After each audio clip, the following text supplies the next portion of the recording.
আসসালামু আলাইকুম দর্শক, আশা করি সবাই ভালো আছেন। আলহামদুলিল্লাহ, আপনাদের দোয়ায় আমিও ভালো আছি। আজকে আপনাদের সামনে একটি ইনজেকশন, তার কার্যকারিতা, পরিমাণ, উপাদান, কোন কোন ক্ষেত্রে ব্যবহার করতে হবে, কোন কোম্পানি প্রস্তুতকৃত, ইনশাল্লাহ তুলে ধরার চেষ্টা করব, যেটা যদি খামারি ভাইদের একটু উপকার আসে সেখানেই আমার সার্থকতা। তো আজকে এমন একটি ইঞ্জেকশন সম্পর্কে জানাবো, যে ইঞ্জেকশনটি পরিবেশ বান্ধব, খামারি বান্ধব তথা প্রাণী বান্ধব, যেটার কাজ অত্যাধিক সুন্দর, চমৎকার। এই ইঞ্জেকশনটি দুইটা উপাদানের সমন্বয়ে তৈরি। একটা টলডিম্পাস সোডিয়াম ডাইহাইড্রেট 200 mg এবং আরেকটা উপাদান সায়ানাকোবালামিন B12 0.05 mg। এই দুইটা উপাদানে ইঞ্জেকশনটি তৈরি। ইঞ্জেকশনটি অত্যন্ত কার্যকর। এই ইঞ্জেকশনটি গরু, ছাগল, ভেড়া,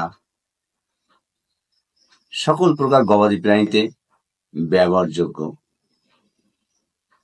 যে সকল গবাদি প্রাণীর রক্ত স্বল্পতায় ভুগতেছে, দুর্বলতা, মোটা তাজাকরণ ক্ষেত্রে ব্যবহার করা যায়, বিপাকীয় সমস্যায় ব্যবহার করা যায়, ইনফার্টিলিটি প্রতিরোধে, অর্থাৎ যে গরুগুলো, যে গাভী বা বকনাগুলো ডাকে আসে না, এই ডাকে আসতেও সহায়তা দান করে।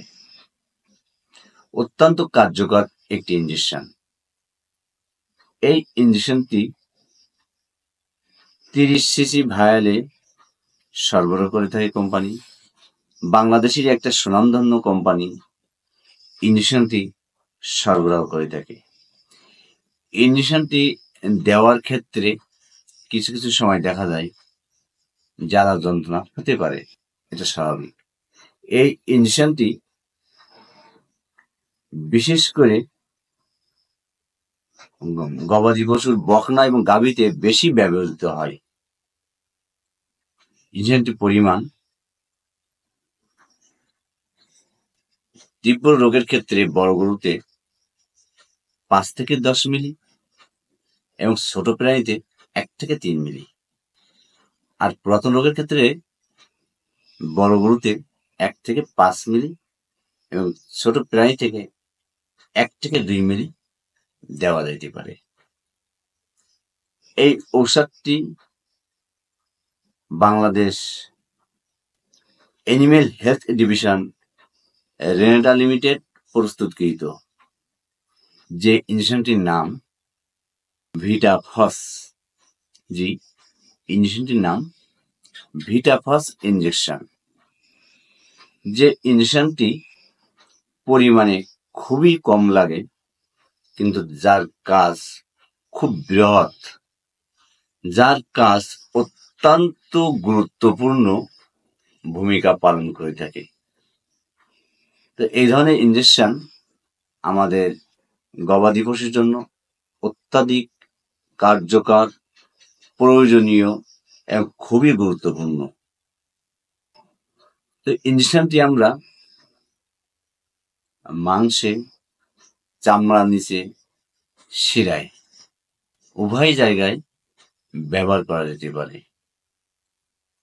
গর্ভাবস্থায়ও খুবই নিরাপদ এবং গর্ভাবস্থায়ও পরিমাণ মতো দেওয়া যায়, সমস্যা নাই ইনশাআল্লাহ।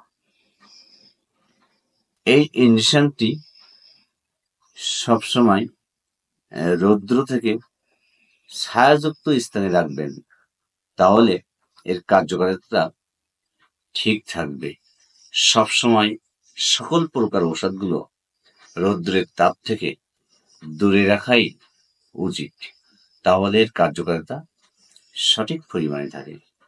আলহামদুলিল্লাহ, যারা আমার এই ভিডিওটি আমার শাইন এডিএল পেজে দেখছেন, তারা অবশ্যই ভিডিওটিতে একটি ফলো দিয়ে সঙ্গে থাকবেন ইনশাআল্লাহ।